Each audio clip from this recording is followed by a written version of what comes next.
UP में ग्राम सभा की जमीन का भौतिक सत्यापन करेंगे चकबंदी अधिकारी, नई व्यवस्था लागू। उत्तर प्रदेश में ग्राम सभा की भूमि का भौतिक सत्यापन करने के लिए एक नई व्यवस्था लागू की गई। चकबंदी आयुक्त जीएस नवीन कुमार ने शनिवार को इस बारे में आदेश जारी किए। आदेश के अनुसार चकबंदी अधिकारी और संबंधित तहसील के तहसीलदार संयुक्त रूप से हर 3 माह में एक बार और साल में 3 बार ऐसा भौतिक सत्यापन करेंगे।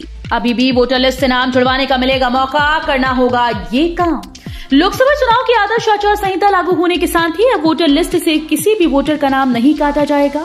हाँ, अगर किसी का नाम वोटर लिस्ट में शामिल नहीं है तो वो अपना नाम जरूर जुड़वा सकता है। इसके साथ ही आगामी 1 अप्रैल को जो युवा 18 साल की उम्र पूर्ण कर रहे हैं वो भी इस बार लोकसभा चुनाव में मतदान करने के लिए वोटर बनने का आवेदन यानी फॉर्म संख्या 6 भर सकते हैं। एनसीआर की तरह यूपी के 6 जिलों के 27,826 वर्ग किलोमीटर क्षेत्र में बनेगा एससीआर, दायरे से 2 जिले किए बाहर। दिल्ली एनसीआर की तर्ज पर यूपी स्टेट कैपिटल रीजन बनाने की कवायद तेज हो गई। कमिश्नर डॉक्टर रोशन जैकब ने इसके लिए 3 दिन पहले शासन को रिपोर्ट भेज दी। कमिश्नर ने अपर मुख्य सचिव आवास नितिन रमेश गोकर्ण को जल्द राज्य राजधानी परिक्षेत्र के लिए नोटिफिकेशन जारी करने को कहा। एक ही आईडी पर बनेगा गृह कर, सीवर और पानी का बिल। लखनऊ नगर निगम के कई बड़े फैसले। लखनऊ नगर निगम कार्यकारिणी की बैठक में कई बड़े फैसले किए गए। गृह कर, पानी और सीवर के बिल का बिल एक ही आईडी पर बनाए जाने का निर्णय लिया गया। लखनऊ में नगर निगम से एक ही बिल जनरेट होगा। भवन स्वामियों को कई बिल जमा करने से राहत होगी। वहीं नगर निगम को तीनों भुगतान एक साथ मिल जाएंगे। ये व्यवस्था लागू होने के बाद एक ही बिल आएगा जिसका भुगतान करना होगा। लखनऊ चारबाग रेलवे स्टेशन पर बन रहे आइलैंड प्लेटफॉर्म से चलेंगी ट्रेन, यात्रियों को मिलेगी राहत। लखनऊ चारबाग रेलवे स्टेशन पर 2 आइलैंड प्लेटफॉर्म बनाए जा रहे हैं। ये प्लेटफॉर्म जंक्शन के कैब वे के रास्ते से सटे पुराने माल गोदाम की जगह बनाए जा रहे हैं। 6 से 8 माह में ये तैयार होगा। इससे लखनऊ से चलने वाली ट्रेन को इन आइलैंड प्लेटफॉर्म पर शिफ्ट किया जा सकेगा। इससे यात्रियों को ट्रेन पकड़ने में आसानी होगी। उत्तर रेलवे लखनऊ मंडल के चारबाग रेलवे स्टेशन का अपग्रेडेशन तेजी से चल रहा है। इसके तहत सेकेंड एंट्री की ओर निर्माण चल रही है। प्रयागराज से उड़ान भरने को आकाशा एयर तैयार। 20 मार्च को विमान संचालन पर होगा मंथन। संगम नगरी के लिए राहत भरी खबर है। विमानन कंपनी आकाशा ने यहां से दिल्ली समेत कई अन्य शहरों के लिए सीधी उड़ान शुरू करने में दिलचस्पी दिखाई। कंपनी के प्रतिनिधि 20 मार्च को प्रयागराज पहुंच रहे हैं। यहां एयरपोर्ट अथॉरिटी के अफसरों संग विमान सेवा पर मंथन करेंगे। प्रयागराज से आकाशा ने दिल्ली के लिए सीधी उड़ान अप्रैल से ही शुरू करने का मन बना लिया है। पीएचडी में प्रवेश के लिए इंटरव्यू जल्द। इलाहाबाद विश्वविद्यालय ने संयुक्त शोध प्रवेश परीक्षा के प्रथम चरण की परीक्षा का परिणाम जारी कर दिया है। विश्वविद्यालय प्रशासन मंगलवार से कॉलेज और विभागों को क्रेट का रिजल्ट भेजेगा। इसके बाद इसी माह से लेवल 2 के इंटरव्यू आयोजित होंगे। क्रेट 2023 के लिए 30 दिसंबर 2023 को लिखित परीक्षा हुई थी। 43 विषयों की 1156 सीटों के सापेक्ष 5,947 अभ्यर्थियों ने लेवल 1 दिया था। होली पर आसान सफर के लिए रोडवेज की बड़ी तैयारी। अयोध्या रूट पर 22 से स्पेशल बसेस। होली पर विभिन्न राज्यों से घर पहुंचने के लिए मारामारी रहती है। यात्रियों को त्योहार पर सहूलियत के लिए परिवहन निगम ने स्पेशल बसेस को चलाने का निर्णय लिया। अयोध्या परिक्षेत्र के अमेठी, सुल्तानपुर, अकबरपुर, अयोध्या डिपो में निगम और अनुबंधित कुल 360 बसें संचालित हो रही हैं। परिवहन निगम क्षेत्रीय कार्यालय की ओर से निर्धारित रूट और बसेस की संख्या के आंकड़े के मुताबिक अयोध्या लखनऊ गोरखपुर मार्ग पर 40, अयोध्या आजमगढ़ मार्ग पर 20, अयोध्या दिल्ली मार्ग पर 8 व अयोध्या आगरा मार्ग पर 2 बसेस, सुल्तानपुर दिल्ली के लिए 9, सुल्तानपुर से कानपुर के लिए 10, सुल्तानपुर वाराणसी लखनऊ मार्ग पर 5, सुल्तानपुर आगरा 4, सुल्तानपुर कानपुर बलिया के लिए 2 व सुल्तानपुर लखनऊ के लिए 10 बसेस चलेंगी। यूपी के सर्च सीट पर होगा दिलचस्प मुकाबला। हैट्रिक की जुगत में बीजेपी। केंद्रीय गृह राज्य मंत्री अजय मिश्र टेनी के तीसरी बार चुनावी मैदान में आने से खीरी लोकसभा सीट वीआईपी बन गई। इस सीट पर भाजपा ने टेनी पर भरोसा किया तो समाजवादी पार्टी कांग्रेस गठबंधन की ओर से पूर्व विधायक उत्कर्ष वर्मा को टिकट दिया गया। बसपा के पत्ते अभी खुलने बाकी हैं। यहां भाजपा और सपा की सीधी टक्कर होने की उम्मीद है। सपा से 2 बार सांसद रह चुके देवेंद्र सिंह ने अखिलेश यादव को दिया झटका। भारतीय जनता पार्टी ने रविवार को सपा को एक और झटका दे दिया। समाजवादी पार्टी से एटा से 2 बार सांसद रह चुके देवेंद्र सिंह यादव ने भाजपा का दामन थाम लिया है। उन्हें प्रदेश भाजपा अध्यक्ष भूपेंद्र सिंह चौधरी और उप मुख्यमंत्री ब्रजेश पाठक ने पार्टी के राज्य मुख्यालय में रविवार को भाजपा की सदस्यता दिलाई। हर लोकसभा क्षेत्र की रिपोर्ट तैयार कर रही है कांग्रेस। प्रभारियों को हर सप्ताह देनी होगी कामकाज की रिपोर्ट। कांग्रेस ने लोकसभा चुनाव की क्षेत्रवार तैयारियां तेज कर दी हैं। हर लोकसभा क्षेत्र के प्रभारी को क्षेत्र में किए गए कार्यों की साप्ताहिक रिपोर्ट देनी होगी। इसमें बुधवार बनाई गई रणनीति को बताना होगा। ये रिपोर्ट प्रदेश मुख्यालय से लेकर राष्ट्रीय कार्यालय तक भेजी जाएगी। होली पर सफर आसान, ट्रैफिक ब्लॉक निरस्त, बरेली जंक्शन पर होगा स्पेशल ट्रेन का ठहराव।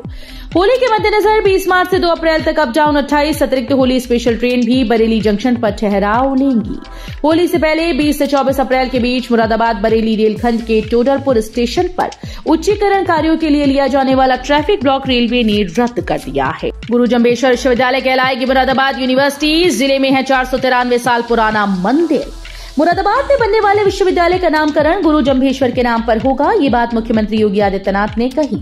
उन्होंने कहा कि मुरादाबाद व मिर्जापुर में विश्वविद्यालय के शिलान्यास के साथ ही भाजपा का संकल्प पत्र पूरा हो गया है। इन जनपदों को स्वास्थ्य सेवाओं का भी अच्छा केंद्र बनाया जाएगा। 1 डिस्ट्रिक्ट 1 मेडिकल कॉलेज के विजन के तहत बिजनौर में महात्मा विदुर मेडिकल कॉलेज बन रहा है।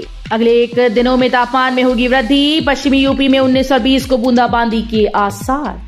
अगले 1 दिन बाद बन रहा सिस्टम और पश्चिमी विक्षोभ की सक्रियता से 19 और 20 मार्च को पूर्वी उत्तर प्रदेश में कुछ स्थानों पर गरज चमक के साथ बूंदाबांदी हो सकती है। मौसम विभाग के मुताबिक अगले 1 दिनों के दौरान अधिकतम तापमान में 2 से 3 डिग्री की वृद्धि होने के आसार हैं। उसके बाद मामूली गिरावट आएगी। वहीं न्यूनतम तापमान 1 से 2 डिग्री बढ़ सकता है। 3 या 4 चरणों में चुनाव होता तो बेहतर था। तारीखों की घोषणा के बाद मायावती ने दी प्रतिक्रिया।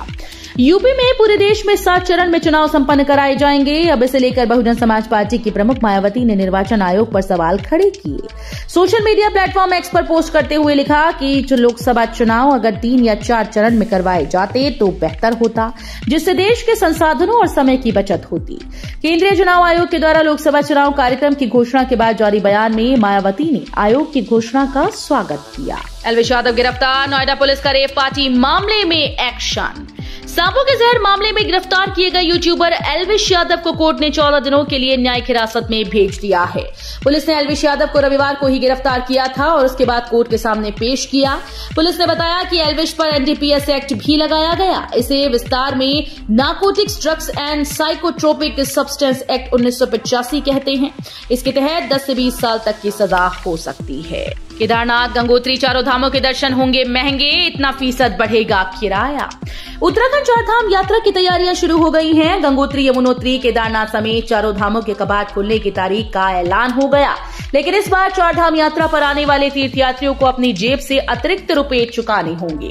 विदित हो कि 4 धाम यात्रा में महाराष्ट्र, यूपी, राजस्थान, पश्चिम बंगाल समेत देश के कई राज्यों से तीर्थयात्री दर्शन को उत्तराखंड आते हैं। सीएम योगी की आपत्तिजनक तस्वीर वायरल करने वाले शख्स को पुलिस ने किया गिरफ्तार। उत्तर प्रदेश के अंबेडकर नगर पुलिस ने एक युवक को गिरफ्तार किया है। आरोप है कि युवक ने सोशल मीडिया पर सीएम योगी आदित्यनाथ की आपत्तिजनक तस्वीर बनाकर पोस्ट की थी, जिसके बाद भाजपा कार्यकर्ताओं ने हंसवर थाने में आरोपी के खिलाफ मुकदमा दर्ज करवाया था। आरोपी का नाम शेरू यादव है। आरोपी ने सीएम योगी की आपत्तिजनक तस्वीर फेसबुक पर पोस्ट कर उसे वायरल कर दिया था। आम जनता को मिलेगी राहत। स्टेशन परिसर में मिलेगा सस्ता राशन। आम जनता को राहत देने के लिए केंद्र सरकार सस्ता राशन उपलब्ध करवाती है। ऐसे ही पूर्वोत्तर रेलवे भी एक नई शुरुआत करते हुए एक पायलट प्रोजेक्ट शुरू करने की तैयारी कर रहा है। इस प्रोजेक्ट में रेलवे स्टेशन के आसपास रहने वाले लोग, दैनिक यात्री और वेंडर आदि के लिए रेलवे स्टेशन परिसर में अब राशन की बिक्री की जाएगी। लोग यहां से आटा चावल खरीद सकेंगे। कम दरों पर अच्छा सामान पास में मिल जाएगा। मोबाइल यूजर्स के लिए जरूरी खबर। 1 जुलाई से देश भर में लागू हो रहे हैं नए नियम। मोबाइल सिम कार्ड के लिए नए नियम जारी कर दिए गए हैं। Telecom regulatory authority of India की ओर से बीते 15 मार्च 2024 को नए नियम जारी कर दिए गए, जो 1 जुलाई 2024 से देश भर में लागू हो जाएंगे। ट्राई का कहना है कि नियमों में बदलाव करने से फ्रॉड की घटनाओं पर रोक लगाई जा सकती है। एनटीए ने किया कंफर्म, लोकसभा चुनाव के चलते स्थगित नहीं होगी जेईई मेन 2024 और नीट यूजी की परीक्षाएं। केंद्रीय चुनाव आयोग के द्वारा देश में लोकसभा चुनाव का शेड्यूल जारी कर दिया गया है, जो 19 अप्रैल से शुरू होंगे और 1 जून को समाप्त। आम चुनाव की तारीखों का ऐलान होने के बाद आशंका जताई जा रही थी कि जेईई मेन 2024 सेशन 2 का एग्जाम और एनईईटी यूजी 2024 एग्जाम की तारीखों में परिवर्तन हो सकता है। बैंक खातों में जाएगा वित्तविहीन विद्यालयों के शिक्षकों का वेतन। लाखों शिक्षकों का रुकेगा शोषण। उत्तर प्रदेश के लगभग 25,000 वित्तविहीन मान्यता प्राप्त माध्यमिक विद्यालयों के लाखों शिक्षकों का शोषण रोकने के लिए बड़ी पहल की गई। इसके तहत इन कॉलेजेस को अपने यहां तैनात शिक्षकों का वेतन सीधे उनके बैंक खातों में या चेक के माध्यम से देना होगा। इससे कॉलेजेस की सच्चाई सामने आएगी। पीएम मोदी के व्हाट्सएप मैसेज पर विवाद। कांग्रेस ने की शिकायत। पीएम मोदी के एक लेटर के साथ लोगों से सुझाव मांगने वाले विकसित भारत संपर्क अभियान के एक व्हाट्सएप मैसेज पर विवाद खड़ा कर दिया। विपक्षी दल के नेताओं ने पीएम मोदी पर राजनीतिक प्रचार के लिए सरकारी डेटाबेस और मैसेजिंग ऐप के दुरुपयोग का आरोप लगाया है। केरल कांग्रेस ने मीडिया को टैग करते हुए सवाल पूछा कि जब आपकी नीति नेताओं के प्रचार प्रसार की अनुमति नहीं देती है तो क्या बीजेपी के लिए आपकी अलग नीति है? मुस्लिमों की इसी से अपील, जुमे के दिन वोटिंग न कराएं। लोकसभा चुनाव 2024 7 चरणों में कराया जाएगा। चुनाव की एक तारीख 26 अप्रैल है, जो कि शुक्रवार है। इसे देखते हुए मुस्लिम संगठनों ने चुनाव आयोग से तारीख बदलने की मांग की है।